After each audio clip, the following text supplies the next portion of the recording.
Okay, so the missing pieces of Tantra, the misconception of it being all just about the feminine.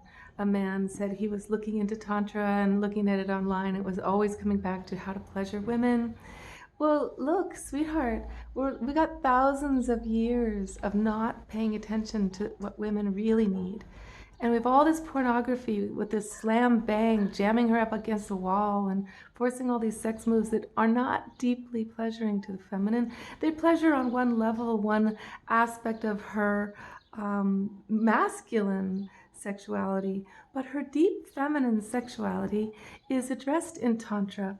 So the whole point of the Tantra is to become a fantastic lover and to gain those missing pieces that you never really ever deeply explored because of your impatience as a man to have your pleasure. Now look, we're in a world that has laws of nature that we are all part of, okay? What goes up comes down. Fire burns. You can drown if you try to breathe water. And in the laws of nature, it just so happens to be that the feminine takes longer. And that's just a law of nature. So like it or not, in this world, you can't just go around complaining, fire burns, I want to put my hand on the fire to prove it shouldn't. And yes, you can be a fire walker and you can try to walk across the coals and maybe you will or won't get blisters on your feet to prove something. But in this world, we're not really here to prove that the laws of nature shouldn't exist. We're actually here to enjoy the laws of nature as the boundaries to the story that we're here to explore. So this story with the feminine in this world means she takes longer, which means if you're born into a masculine body, you are meant to develop powers of concentration and patience and giving and focusing on the other person for a long period of time as your path to surrendered, powerful, passionate pleasure. It's not about you forgoing your pleasure ever in Tantra. It's actually showing you as a man how to deepen your bliss. Now, women, we know this already in so many levels. We are taught since day one as little girls to, forgo our pleasure and just think of the needs of others. And by the time we're women, we're so sick of it. And to do it in the bedroom too, this one place where we're hoping to have some fun ourselves, it just gets boring. So if you wonder why you lose women and they lose interest and you lose interest, it's because you're not going there to the place where she's wildly deeply being met and she's surrendering because you are caring about her experience to this level where now you're her God and she dreams of you and she gets around you and she's buzzing all over the way you do around a hot woman where you get a hard on because of looking at her booty. Well, women can be that way too, but it's rare because we're only that way when a man really takes the time on our bodies the way we need it. And then our bodies respond around him and we're extra open and more into it, and there's more and more things we'll do, more and more kinky positions and everything, because the whole thing is actually relating to how our body is set up over time. We need time to be taken, okay? Time. So if you get into the tantric thing and you're all jealous that it's about women, you've totally missed the boat. And if you're in your 70s and you've never, it's always been about your ejaculation, you are so robbing yourself of the next dimension of your sexuality, which especially in your 70s, you need to explore, because your cock might not always be as available as he was to be the main guy in the show. And once you bring in your hands and your mouth and you're kissing and you're really pleasuring her for long periods of time, you get to be king. You get to rock her world in a whole different level than you ever have. And then you'll be like, what did I spend my life on myself for so long? Why was I so focused on this just 5 minutes of ejaculation like it was the whole thing, when now I know I'm capable of pleasure for myself that rolls up my spine and awakens my sahasrara and opens my heart and all my synapses because of love. love. So Tantra, the real story of Tantra is that it actually involves love. It's really, really great for married couples, for people deeply committed, because instead of it being all about entertainment, which is what the Western world has turned Tantra into, this long, all these retreats you go to where it's all strangers and everybody's feeling each other up to try these techniques, and it's such a misconception that real Tantra can be practiced when you don't love somebody. And yes, you can have interesting experiences and you can open up and you can break down some old boundaries. Good for you. It's not a waste. But it's not Tantra, because Tantra is the divine union of the feminine and the masculine in love, either within yourself or with another human being. Okay? So do not dismiss it. Don't think that any American, a lot of people are just trying to make money off of sex videos. This is a sacred path. This is the Kama Sutra. But the Kama Sutra will come to you as a bunch of, lewd pictures of people, of all these different sex positions. When really, the ancient Kama Sutra, do you know what it comes from? This is lost information. I'm going to give it to you right now because I finally put it all together. There are all these masculine deities in India, thousands of deities really, but the main ones we know about are Brahma. I think he's the creator. Let's see, Vishnu, the sustainer, Rudra, the destroyer, and Shiva, who is the lover of the goddess and who's also her tantric partner. Okay, so who do all these guys love? Well, they have goddess wives, Lakshmi, whatever, but the main embodiment of the divine feminine in ancient mystical India is Lalita Tripura Sundari, the beautiful goddess of the three worlds, the goddess of love, sensuality, passion, beauty, birth.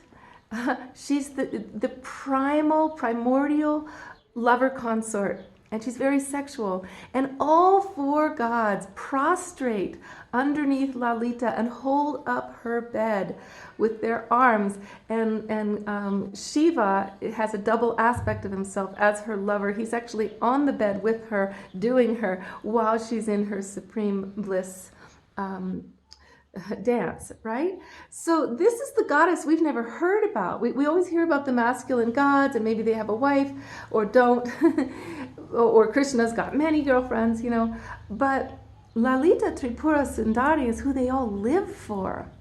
She is who they live for. So the aspects of you, who the man who's sustainer, the man who is sexual consort and best friend, the man who's the destroyer, protector, the man who creates with her, and the man who helps her sustain children and sustain a life, all those aspects of yourself need a goddess to worship.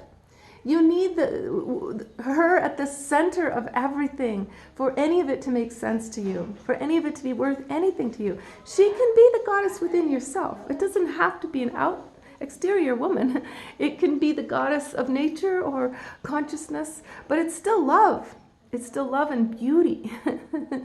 So the real tantric dance, the real tantric bliss story of learning to be a great lover and the patience that it takes is well worth the journey and the surrender, because you're going to come into way more pleasure than you've ever dreamt of.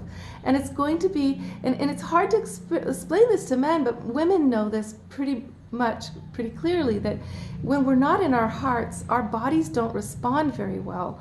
We have a very shallow capacity for pleasure, as opposed to when we're really in love, really hot for somebody, heart, body, and soul. Suddenly, the level of our pleasure gets full body.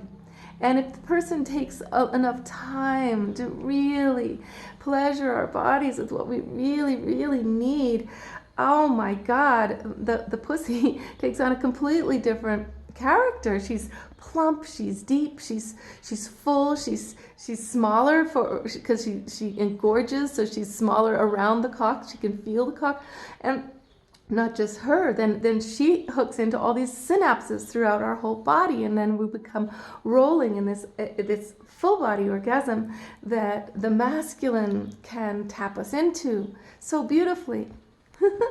But I was once at this talk. It was so funny, where this man was trying to explain his ability to pleasure his woman now with his full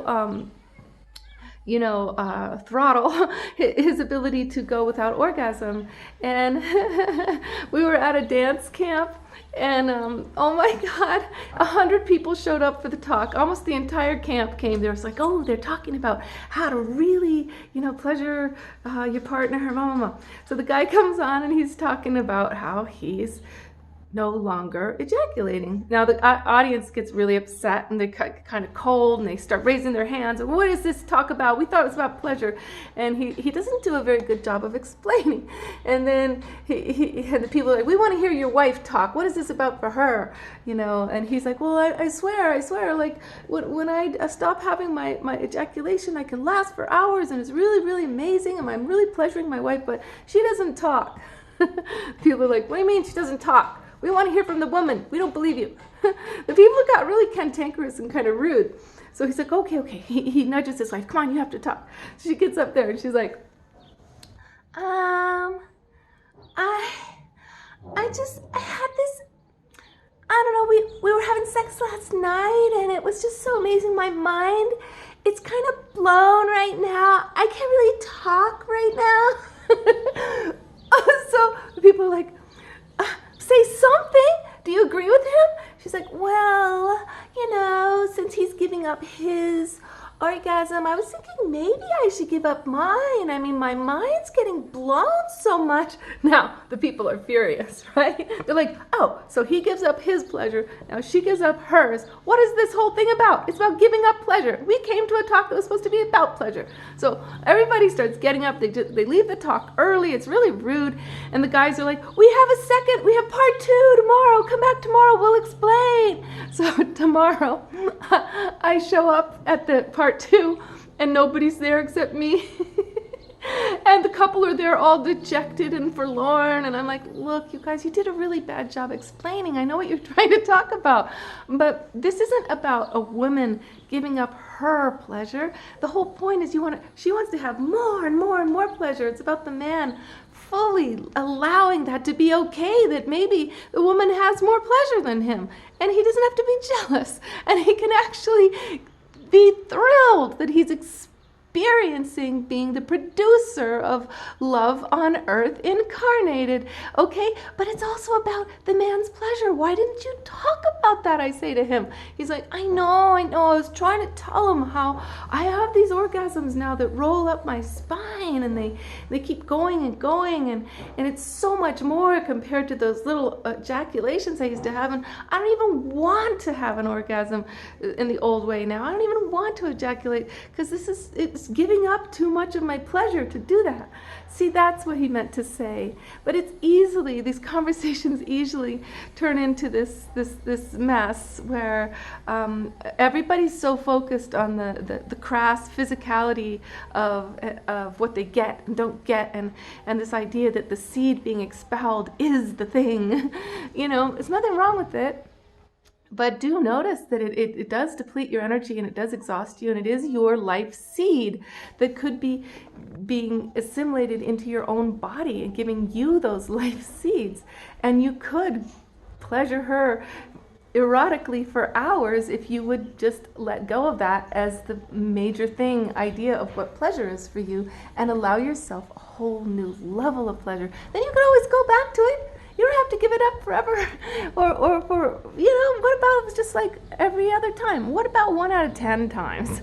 Because that's what this guy is saying. He's just like, look, yes, once in a while, I feel like I need to have a release, and it's good for my body, he said, but it's a letdown compared to the amazing physical bliss that I have opened up to, not to mention the spiritual, erotic, heart, tantric bliss with my partner that I'm now able to fulfill. Okay, love. So I love you so much, and keep on exploring. Don't give up Tantra, but don't even think that it's just physical. It is an ancient spiritual art taught in India. Deepak Chopra talks about it. It is actually about love, divine love incarnated, and the sacrifice, the hard work that people put in for each other when they love each other, that they want each other's pleasure. Can you imagine that? Loving somebody else so much that their pleasure is more important to you than your own? Well, the funny thing is that when we get to that place, instead of being without pleasure, when we're giving pleasure, we enter another realm that's allowed us by the heaven of that intention. Okay, believe me, darling. Love life. Okay. Oh, and I am still available for private sessions, consultations for couples or single people exploring their love adventure. I'll take you through 12 sessions online to completely awaken and assimilate your ascension into the embodiment of love and bliss. Okay? Much love, darling. Lovelifewitheve@gmail.com is my contact.